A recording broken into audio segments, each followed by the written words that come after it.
Welcome to the Academic Womxn Amplified podcast. I'm your host, Cathy Mazak, tenured full professor, mom of three, and firm believer that the culture of academia needs to change radically. Women are revolutionizing academia within institutions that were not built for us.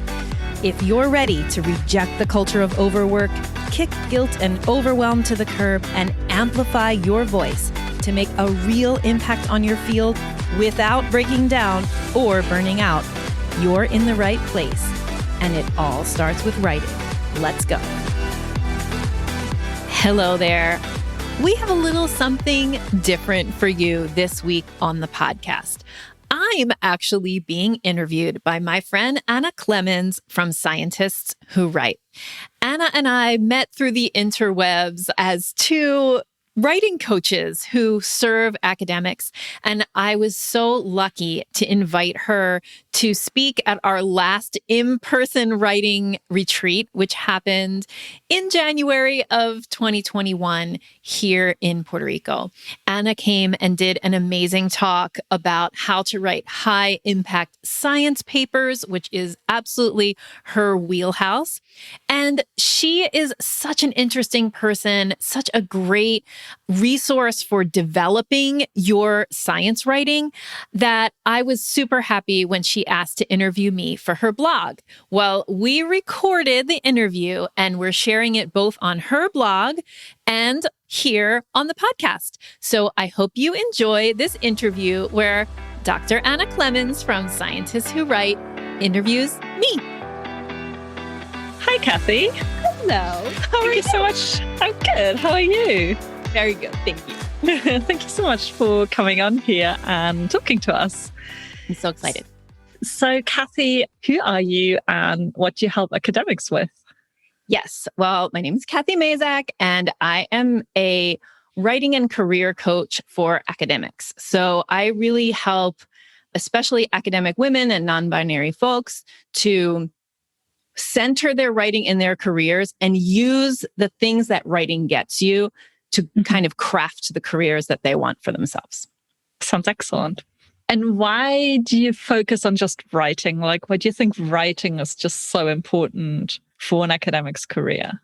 Yeah, I think that at the very root of it, right, is like writing is the way that we express ourselves. It's the way we get our ideas out in the world as academics. There are other ways too, right? Obviously, teaching and research is a way of communicating a message as well. But in the end, what has currency inside of academia is our published work. And that's how we can be the most influential. So that's why I want to focus there. But really too, focusing on writing means focusing on you, on yourself. And I think a lot of times, especially a lot of the people socialized as women who I work with, it's like we're so used to focusing on our students and doing what other people want and trying to be successful at the same time that when we turn the focus to writing, we have to focus on our own goals, our own message, what we want. And when we do that, we can just create a much more satisfying career for ourselves than if we're always trying to put out other people's fires and do things for other people. Mm-hmm, mm-hmm. Wow. Yeah. Such a great answer. It's so right that writing is just, it's almost like everything in academia, like in an academic's career, scientist's career. I feel like often it all comes back to kind of writing, right? I mean, even if I guess it depends a little bit. If you have a teaching position, then obviously maybe it's less of a thing. But for everyone who's doing research, I mean, even if you do research in the end, how you communicate that research is essentially almost always writing, unless you go to a conference and speak. But yes, you say the actual currency is the writing. That's what gets you promoted in the end. Yeah, gets you the recognition, I guess, in the field. And I think a lot of people the academics work, right, is always divided. Even if you're in a research, like a completely research position, you still have, you're still doing more than one thing at once, more than one project at once most of the time. And for like a tenure track professor or, a professor who has teaching, research, and service as their three kind of main areas, you're like, I just said that. That means at least you need to be pulled in three directions. And none of those says writing on it. Like research is writing. And then sometimes parts of teaching can be writing too. Like there's different ways that writing weaves through. But if you put your own writing at the center of all of it and let that agenda, like your writing agenda, drive the other pieces, it gives you a way to like organize your career.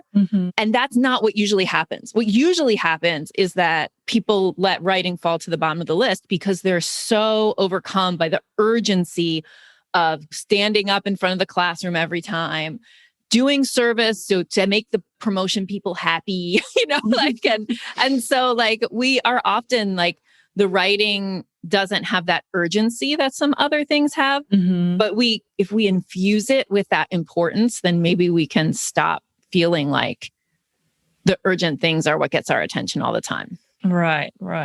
Yeah, it's true. There's always someone knocking on the door, right? Like, oh, can you do this? Can you do that? Oh, there's this form that you have to fill in.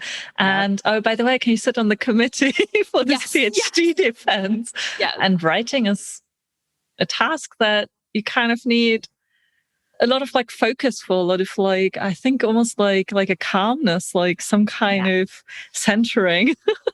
That is very, very difficult to get when you are now times are a little different because people are at home and there's different sort of distractions and challenges. But both at home and in the office, I guess there's just so much going on that isn't really it's not helping. No, it's not. With getting your writing done. And you said that you focus mainly on academic women and non-binary people. So what are the particular challenges that you see women and non-binary people have? Yeah, that's a great question. So I think, whether we've thought about it this way or not, that academia is a culture, right? And it's influenced by it's nested inside of other cultures that we kind of operate in and power structures. And so it's not surprising that, although it sometimes feels that way, it's not surprising that inside of academia, you really feel the effects of patriarchy and racism and all the other kind of structures that academia was built inside of. And those structures have traditionally favored people socialized as men.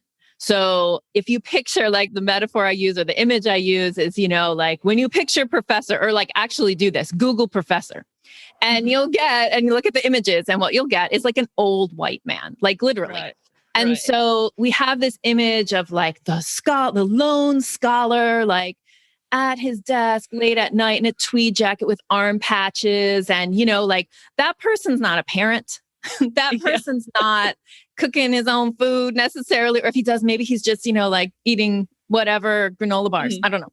And, they're not, you don't see that person inside their family structure, but you also don't see them inside kind of like this structure that you really are like in this community, inside of communities, right?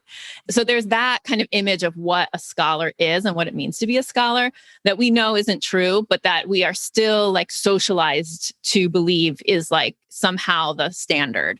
And so for people socialized as women, or for people who aren't socialized to be that kind of male person exactly, then you end up working inside of structures that were like not really designed for you.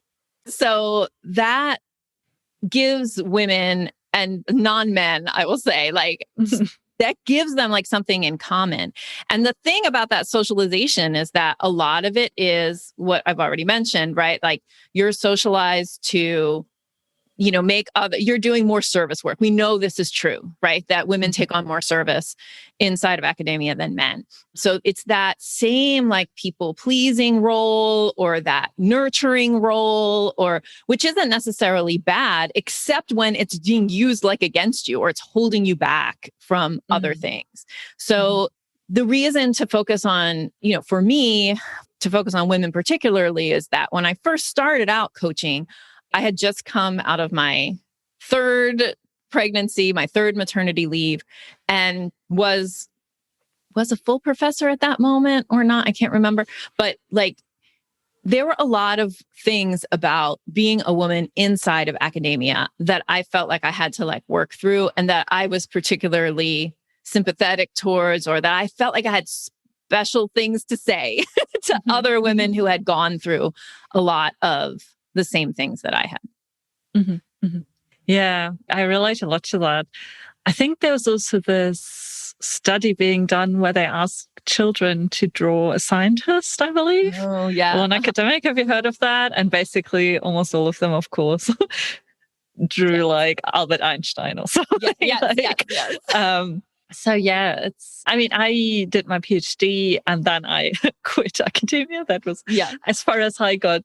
But yeah, I did it in physics, in a physics department. And I did it in an engineering, my PhD was in an engineering university, actually my master's and bachelor's as well, like technical universities that are really male dominated, like where you really feel there's like this one structure, there's one type of person that does really well there. And there's other types of people who struggle more. And you could see that. I could see this every day with all my friends and colleagues who were not white men, I guess, who just struggled a lot more. And as you say, I also feel like so structural. There's like a real structural component, and it's not, rarely you can single out people who are doing this, who are sort of not treating everyone the same, but it's really like a structural thing. And I didn't really intend to dive in this so deeply at the beginning, but I think it's such an important discussion. And I'm also often wondering, okay, what are actually like the structural changes? Like what should change? Like how can we change this? I mean, you are already doing, I think, a fantastic job helping women and non-binary folks and whoever isn't identifying as a man, but you're just one person, I guess. So you can do a lot, but it is kind of, there are limits, of course. So what do you think should change structurally in academia and universities and also other sort of research institutions? Sure. I mean, I think that, my background is in educational linguistics. And inside of educational linguistics, there's a lot of people who fancy themselves anthropologists as well. So like I do have a little toe in anthropology. And so that kind of like that whole world that my research is mostly ethnographic, has taught me, or what I got out of doing a lot of ethnographic work with people in communities and observing how people act, is that change isn't gonna, like change has to happen top down and bottom up simultaneously. Like top down change, rule change that comes from the institution is going to have one sort of effect. But I actually believe a more powerful effect is when individual people are changing the way that they approach the institution. And so I think that, of course, institutions need to change. And I think that like you can see sexist, racist, homophobic structures inside of actual rules and the way that things get run inside of institutions, academic institutions. Sometimes you see them super clearly, and sometimes they're more like that hidden, it's happening, but you don't know exactly where it's written down, but it just always happens that way, right? So I think like to make real cultural change, you got to be working with individual people. And that's where, like, that's how I've structured my whole business, is like, if we can work with individual women and say like, hey, maybe you're feeling this way because, or maybe you're making certain choices based on fear of, like fear that's been, put in your head since you were a grad student. So fear that if I don't work 24/7, people will think I'm not dedicated, and so I won't get promoted. Fear of like not having money for things, because like that's drilled into your head from when you're a grad student. You need to go find funds. Like there's this scarcity around a lot of things that's like part of academia. And so it's like, well, if we, instead of making decisions based on fear, if we started to really look at the culture and go like, I'm not going to make a decision based on what I'm afraid is going to happen. I'm going to make a decision based on what I want to happen. So let me make it more concrete. So I'm not going to publish just anything, or I'm not going to publish anything I can, which I think is like the attitude of a lot of people is like, I'm just going to publish anything. Oh, you want me to co-author something with you? Great. I'll do it because it's a publication. And really curate your pipeline and really say like, no, this is what I'm about. And so these are the things I'm going to publish. You actually like, you'll publish more, first of all, because you're not overwhelmed by so much stuff. But also you're saying like, you're making decisions about your career not based on how you think you're supposed to act, but based on how you want to move your science forward or how you want to move your thinking forward. And I think that that's the way that change happens. So then the more people who have professors who are doing that and who are mentoring them in a way that says, oh, you know, you need to be in charge of your career. Don't let yourself be blown in the wind. Don't let other people decide what your career looks like for you. You know, like if you have people mentoring that way, then you're going to start to change the culture like from the bottom up.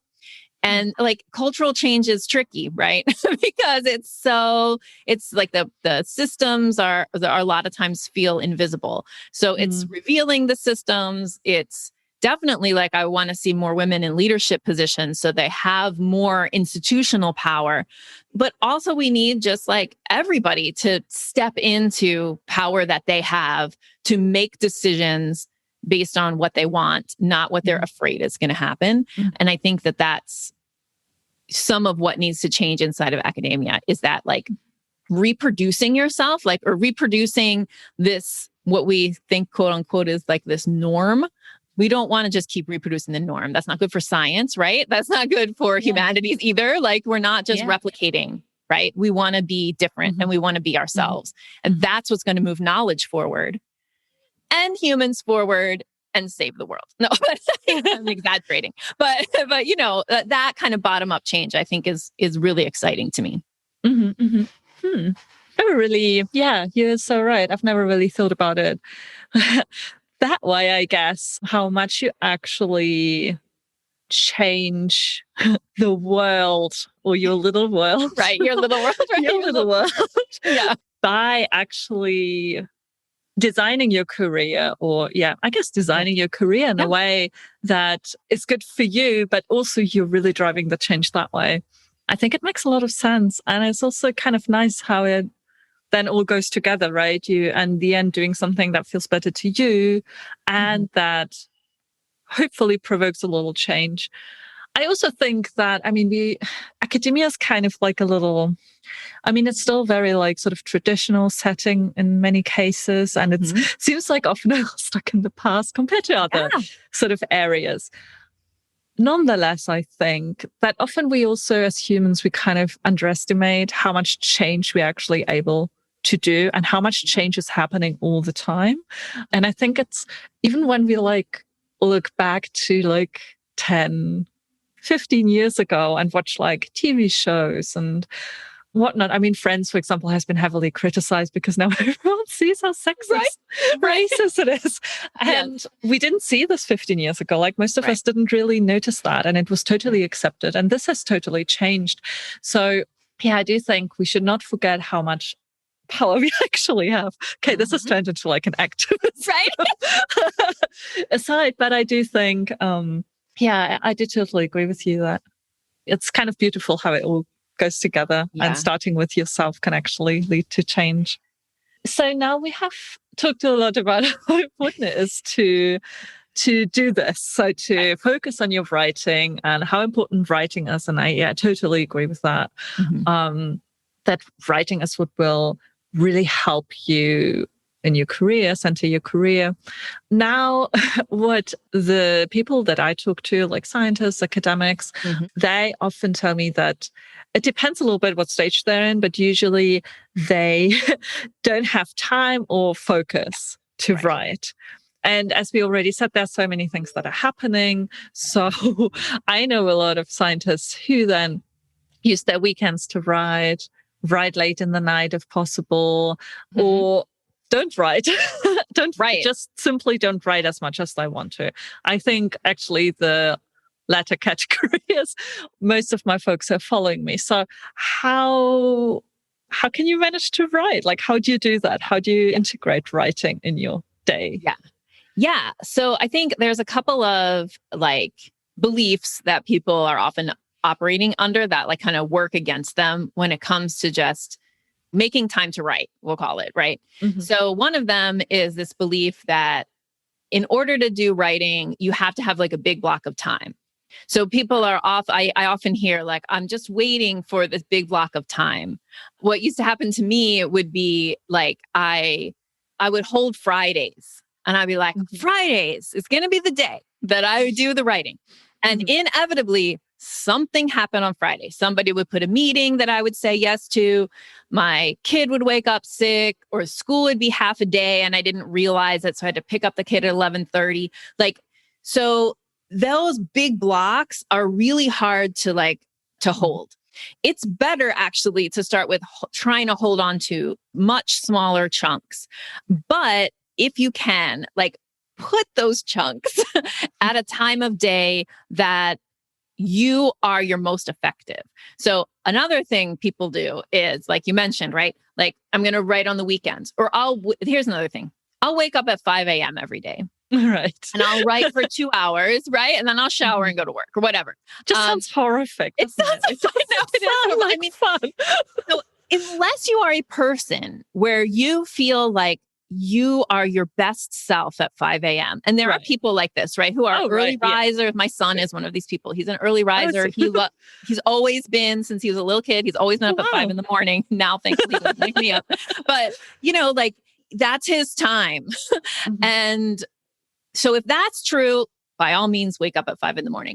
But if you're waking up early, staying up late, or writing on the weekends, what you're doing is you're pushing writing to the periphery of your career. And you're saying to yourself every time you do that, writing is secondary to the things I do during my quote unquote working hours. And so a question to ask yourself is it secondary? Like, is writing less important than the things you do from, let's say, 9 to 5 or whatever one might consider to be their like working hours? I would say that it's not. Like, if you want to keep going the way you're going, fine, but if you want to like have more direction in your career, get your message out there more so that you're influencing other people with your ideas, then the writing has to be center in your day, not peripheral to what you're doing. So it's not true that you need big blocks of time to write. Also, you should be, not using the peripheries of your days to write, but the centers of your days to write. So you're all thinking, how the heck do I do it then? Because I'm really, really busy. So, there's like teaching, there's this meeting, there's that meeting. Right. So what I tell people is that if you can do 1 to 2 hours of writing once or twice a week, but you place those hours at a time of day where you are, like, I call it your like soaring state. Like, if you picture the metaphor of a bird, like kind of aloft, soaring through the sky, the bird is not desperately flapping wings to stay up, but they're like riding on invisible energy. Like, what you need to do is find the time of day where you have that feeling.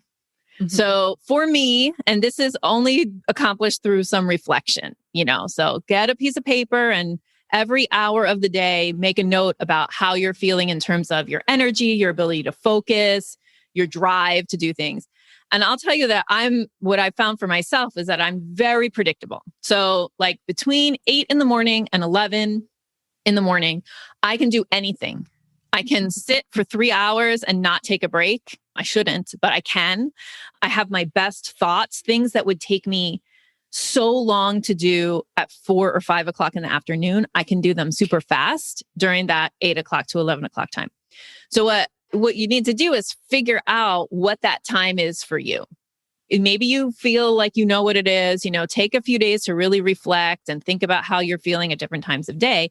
And then the ideal thing would be to place that 1 to 2 hours once or twice a week inside that window when you feel that kind of soaring feeling, or you like that invisible energy thing. And then you will notice that you can just write so much more with just that small amount of time. I'm talking about 2 hours a week or up to 4 hours a week. 4 hours a week would be a ton, actually, if you're hitting those times. Instead of giving your best times of day to the urgent things or to email, which a lot of people are just using that time, like the first thing in the morning time for answering email. Like, stop answering email, like literally stop. and use that time, to figure out this, when you could place writing inside your schedule. Some people might be like, well, I teach all mornings and that's my best time. And I'm like, okay, this semester, next semester, can you request to teach at a different time so that, like, I want people to start organizing their schedules around their writing blocks instead of trying to fit writing in places, because it's just what you're saying to yourself when you do that is that this isn't that important. It belongs at the edge, and it doesn't belong at the edge. It belongs at the center. It belongs driving what you're doing instead of just tacked on to what you're doing. Yeah, I really love that. It's so true. I've never really thought about it that way, but yeah, if you do it in the nights, evenings, weekends, yeah, you're really saying this is periphery stuff. This is not what my actual job is. My actual job is answering emails. Right. Probably not. Right. And the other thing too that does is when you want to be creative, and academics are creative all the time like they create experiments, they create pieces of writing, they create courses, they create lectures. Like, we're always creating ideas. Yes. If you want to create, you have to rest. The more you create, the more you need to rest. So people think like, I want to get more done, so I'm just going to work more. No, you have to actually rest more to be more effective in the work that you do. And that's another thing that's like a cycle that we get into. Like, we think like, I'll just keep, letting work overflow into all the times when I should actually be resting. The world needs your brain. Like, the world needs your brain to do things. And so you've got to rest that brain so that it can be really on for when you need to create. And so another thing that writing on the peripheries is doing is taking up your rest time. And you'll notice that like all of this is saying that you need to work less. And that's what I'm saying. You need to work less. Yeah, to be clear. Yeah. I mean, it seems, when you say it, it seems so like, yeah, of course, like it makes so much sense. And yet if we could like look into the lives of most academics, I bet that their institution doesn't work like that. Like sort of the culture there isn't like that at all, that we sort of, I don't know, idealize overwork so much in academia that even though it doesn't make sense, like overwork just doesn't make sense. Like, we need to rest. We need our weekends. And I mean, I try to do this as well in my work, my life, that I take weekends completely off. Yeah. Sometimes, so there's like two things happening. So one thing is that now I find I've done it for a few years already, and it works more or less, but mostly it works really well. And it kind of almost works so well that now I can't even touch anything that is work during the weekends, because my brain is like in a totally different mode. Yeah. And it's kind of nice. Like, it's kind of, it's a good feeling to be able to appreciate other things about your life, right? Like other passions, other things that you want to spend time on. Yeah, now I forgot the other thing that I was going to say. Anyway, so I totally also subscribe to the idea of keeping your weekends work free. Well, so a lot of people are listening. They're like, that sounds great for you, but I work in X institution, and at X institution, that would never fly. So like, that's why there's coaches. That's why we have programs. Like, that's what I do, is create programs that support people as they push back against like those things. Because here's what will happen, and it'll happen sooner or later, is that you'll burn out. And you can't sustain the level of overwork that is currently being glorified inside of your institution. You can't sustain it. So maybe it'll happen after 5 years, maybe it'll happen after 10 years. Or maybe you'll just be miserable. And it's like, what's the alternative? People are like, I can't change. And it's like, okay, then what are you going to do with your life? Because you're going to hate it, or you're going to burn out and be sick, get sick, like literally. Yeah. So that's why I think coaching is important. I think community is important. So like finding other people around you in your institution who are also like, this amount of work is BS. Let's, let's figure out ways to support each other to draw boundaries. And I think that if you look out at people in your field who you think are like uber productive, right? Like super productive people, they're publishing, they either have a big team of people working with them / under them. So they're like super well funded. So they have postdocs working with them. They have PhD students working, they have research assistants, they have access to resources, right? And or they have like people helping them at home. They're not doing their own laundry. They're not cleaning their own house. Like they have support teams at home, which I also like try to encourage, especially women to do. It's like, like on those weekends, you shouldn't be folding laundry all weekend. Like if you can afford it. Yeah, that isn't rest. I mean, maybe if you find it too meditative. Well, exactly. Okay, but generally speaking. Right. Yeah.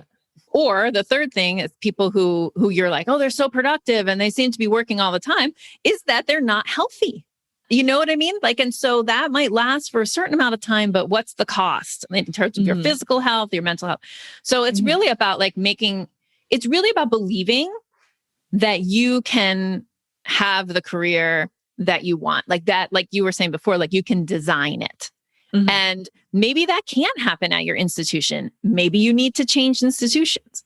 All of those things, I think the most important thing to me as a coach is that people are happy, they're rested, because my bigger ulterior motive there is like, because they can contribute better to the world when those two things are true. And so I don't think we need to like keep glorifying busy and pretending that miserable is the default state, because why are we doing that? That doesn't make any sense. Yeah, it literally doesn't make any sense. Overwork just doesn't make any sense, because why would we want to work more if we could work less and produce better work? Yes. Even more work. Like it just, it doesn't make sense to work insane nowadays, things like that. Yeah, I think it's important what you said, also to expect some pushback probably. So that, I mean, you kind of implied that, I think, that if we now go out and start changing how we approach writing, how we approach our academic career, that there might be some friction, there may be something to push through, and there may be some really like big questions coming up. Is this the right institution for me? Right. Or is this the right environment for me? So you said basically, just to recap what people, because we kind of touched on so many things, to work less, don't work nights, don't work weekends, put writing in the center. And the second thing you said was to try to find the time of the day that you saw where everything just goes really easily, where the ideas flow, the writing feels hopefully easy or easier than usual. And to have that like 1 to 2 times a week, you said, right? Like to kind of try around 2 to 4 hours. And that if you hit those times that you can already produce quite a lot. Right. That's basically the 2-3 main ideas, right? Absolutely. Yeah. And I think like the thing too that I would say is like, try it. Like try doing it and see how it works. Like, does it work better than what you're doing right now? And the other way to get that soaring feeling, if it's not like, let's say you're straight up teaching during your best hours of the day. The other way to approximate that or to like replicate that feeling of soaring is to write with somebody. And of course, in COVID times, the way we do this is over Zoom. But however you can, whether it's, you find a writing partner on campus, like if you're in person and you could meet together, each with your laptop. But the way that we do it inside of our programs and the way that you can do it is just find a friend and make a meeting time, and write together on mute. But then it gets in your calendar. you have this other person who's waiting for you, and you can you feed off of each other's energy. And so that is also an effective way to like use a small number of hours a day, like an hour or two up to 4 in a week, but make those hours be really effective. Yeah, I like that a lot. Because writing also is often like so lonely, I guess, in a way. Like we usually, when we think of writing, we usually think of ourselves in a quiet room or I guess in a room typing on our laptop, and not really about someone else being there who we meet with to actually get the writing done. Yep. Yeah, I like that a lot. So to wrap this up, I was thinking, if now people who listened or read the interview, if they are all on board with this idea of centering their writing and writing more this way, where would you recommend them to start? Like, what would be the first thing you would recommend them to do? Yeah. I mean, what I would have them do is really like figure out that time of day that works best for them. And you can find out more about that on my website. So if you go to cathymazak.com, I have a podcast, and in episode 2 of that podcast is where I really kind of dig into like how you figure this thing out. So that's a good place to start. And really like, I think that I give my best and most recent up-to-date advice on the podcast. And so if you haven't found my podcast yet, that's a great way to start. And you can just go to cathymazak.com/podcast for that. Sounds great. Cool. And how can you help academics? So if someone now wants to start working with you, is interested about the programs you're offering, what do you offer and where can they find out more? Yes. So we offer 4 programs. We have like a really entry level, like just trying to get your butt in the chair program called Momentum. It's $27 a month. So it's meant to be like, it's a affordable or accessible price point. So even like we have students writing their dissertations who are in there, all the way up to like full professors in there. And what it is co-writing. So this idea of writing together on Zoom, we do like scheduled, hosted. We have 6 sessions a day. Wow. Yeah. So we used to have 3 and now we have 6. And so we pretty much have every time zone covered except for, like it's a little harder in Australia and New Zealand, but most everybody else, we've got multiple times a day that you could jump on. And actually that link is open all the time. So even if there isn't a scheduled time, if there's somebody else in the program that you wanted to get together and write with, you could go to that link. And then... So the idea is that you can join the Zoom link, I guess, and like write together. So you have like a group of people and you're not alone. You see everybody's little head while they're like writing. Some people turn their cameras off. We have like a big spreadsheet where people put their goals in. So we're doing like goal tracking. And on Mondays, we have a half an hour like motivational call that's really like, we call it Monday Mindset. So it's like getting your kind of mindset for the week, right? So that program is like a great place to start. And just especially if your goal is like time to write, like I need to make time to write. Well, for a reasonable, like smallish amount of money, like you get all of these possible times, pick 2 or 3 in the week, show up there and see. And a lot of people are like seeing great results just from that. Then I have a course called Navigate that will next be open in May. And that is like my more full course. That is everything from, all my writing system, the different, how to set up your writing system, how to set up your pipeline, how to do project management, how to do a year plan, a 5-year plan. So it's like a much more comprehensive program. But it's a digital course, so you can join and then kind of do it at your own pace. There's some support. We do have group calls as part of that and an online community. So you get support and feedback from us. And then we have 2 kind of high-level coaching programs that have one-on-one and group coaching in them. And that's Elevate and Amplify. And Elevate actually starts February 1st. And that is our post-tenure program. So the subtitle is Up-Level Your Post-Tenure Career. And it is a 6-month program. And then Amplify, the subtitle to Amplify, which is our pre-tenure program, is Faculty Writing Accelerator. And that will start in September. So, and it also is a 6-month program. So if you want to, make sure you hear about stuff, I have a free Facebook group called I Should Be Writing. So you can just go to facebook.com/group/I Should Be Writing. And that's where we have kind of like, it's a pretty big online community, and we're always posting the podcast episodes, and we have kind of daily posts that people can respond to. Like we have Cite Me Sunday. So we have like people who are put like, oh, cite me. This is what it just came out that I wrote, and trying to break down some of those that culture of like, oh, I'm supposed to like pretend that I'm not excited about the fact that my writing came out. No, we want to celebrate people's publications, and it's not bragging, it's celebrating. So those are all the ways that you can work with us. Nice. Yeah. I also just wanted to say that the Facebook group's really amazing, and it's really, really big. So there are a lot of people.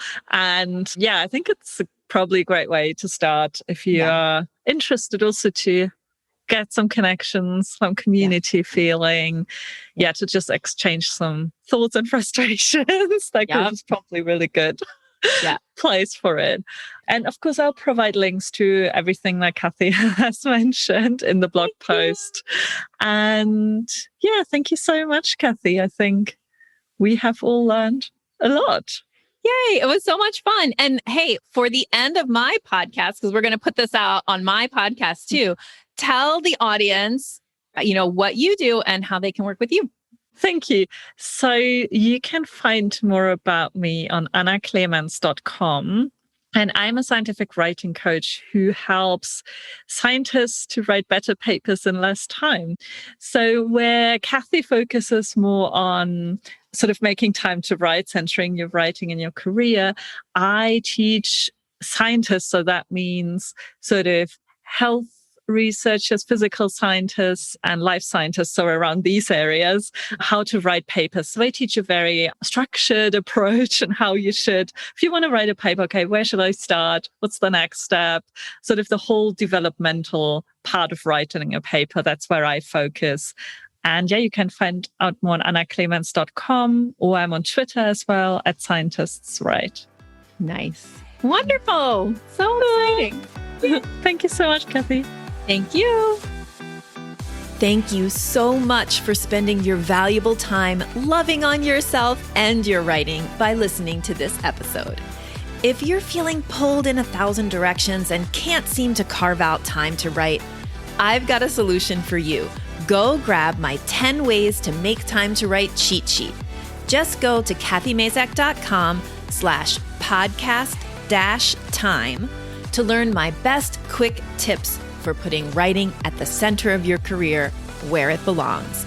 We'll link that up in the show notes. Just go to cathymazak.com/podcast-time.